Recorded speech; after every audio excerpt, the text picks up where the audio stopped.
Yo, this is Amma from Difference in Skill, and I am doing episode 27 of Cards for Thoughts. And I am doing today Blast Ball Dragon. I have to say, this guy looks pretty badass, actually. Like, his whole head's like on fire, and I think he's. I think he has like a slash through his like chest or whatnot. Okay, anyway. So, his limit break 4 ability is Counter Blast 1. Choose a Kage roll from your hand and discard it. When this unit attacks a Vanguard, you may pay the cost. If you do, this unit gets power plus 5,000, critical plus 1 until end of that battle. And of course, to add some synergy to this limit break 4 effect, his continuous Vanguard effect is during your turn, if this unit's critical is 2 or greater, this unit gets power plus 5,000 during your turn. Yeah, of course, that it has to be that way. And he has a lore effect, like always, with every other card. Okay, so anyway. Oh, okay, dude. Okay, anyway. So, this card is pretty good, actually, I have to say that. It's not bad at all. Of course, it's kind of costly to activate the Limit Break 4 effect, because you have to pitch 1 card, but in return, you gain basically 10k power and extra critical. So this card hits pretty damn hard. Of course, I actually have to say I like its continuous effect more because it basically means that if anyone tries to guard early, in the game, can possibly get punished by it, because if you hit a critical trigger, you basically instead of getting like 5k on your trigger, you basically gain 10k power due to this effect. So it's kind of questionable for your opponent to as to how they are gonna guard.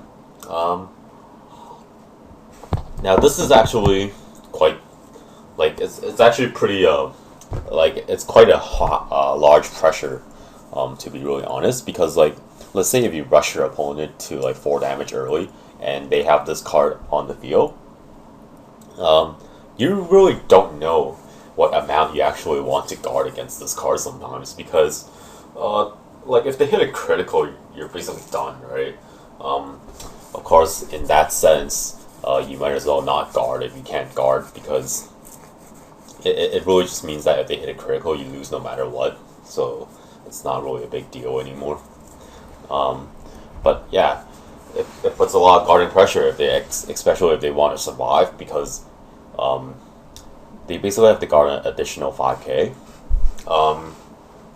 That's one other thing.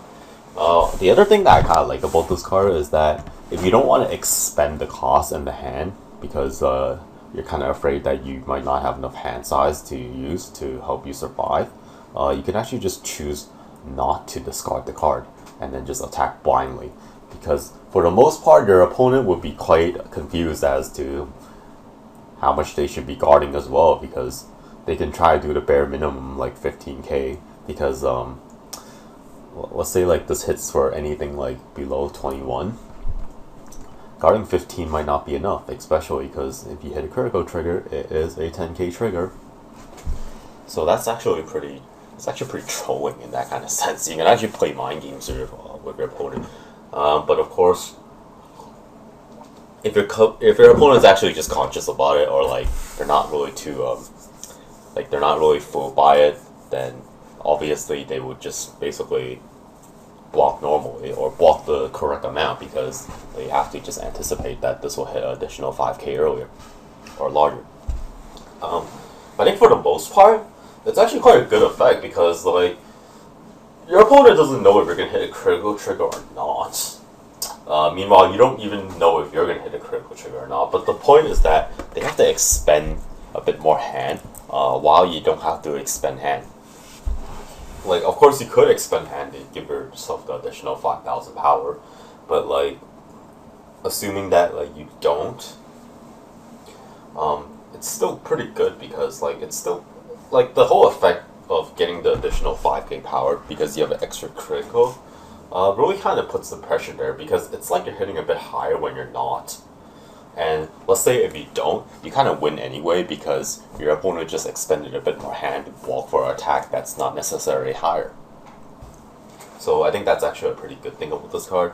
Of course, the card is kind of vanilla until Limit Break 4, but I mean, um, the continuous effect is there, so it's kind of helpful. It's not that helpful. It's also not that helpful in a sense because most people just don't really guard the Vanguard attack until they actually hit the 4th damage. That's when people mostly start guarding the Vanguard. So like, it's cute, I guess. If you rush people, it's pretty good too. Like, it's actually quite good if you rush people with this card. Or like, if you end up hitting them to a bit higher damage, this card can be quite useful as well. But of course you gotta be careful because Limit Break 4 nowadays are pretty powerful, meaning that it's pretty easy for people to come back on you if that happens. So of course there's that. But yeah, I mean, in general, I kind of like how the continuous effect is quite useful because, like, you don't really have to expend hand because sometimes adding the 10k power is not that necessary. Of course, it'll help your opponent drop hand a bit better, but at the same time, you're dropping a hand as well, right? So it's like a fair trade-off. Of course, one of the things that I like is that if you have no booster, you can still attack with this blindly because your opponent can just treat this as a 16k attack if you don't have a booster. But what that really means, like I said with all the things earlier, is that this card, people would basically have to treat this card as 5k permanently higher because of the continuous, but of course that's assuming you played like 8 criticals, or at least 8 criticals, but most people do, so that's what makes this card actually not so bad. I like this card. It's quite a good card in my opinion. Of course the thing is that I think they do kind of have better cards now. I mean, there's Dauntless Stride Reverse, which hopefully the written card effect would come out soon because I would like to do that. And I'll see you next time in episode 28 probably. Since Chan's been pretty busy, I'll probably be doing card for thoughts for quite a while. So I'll be seeing you guys next time.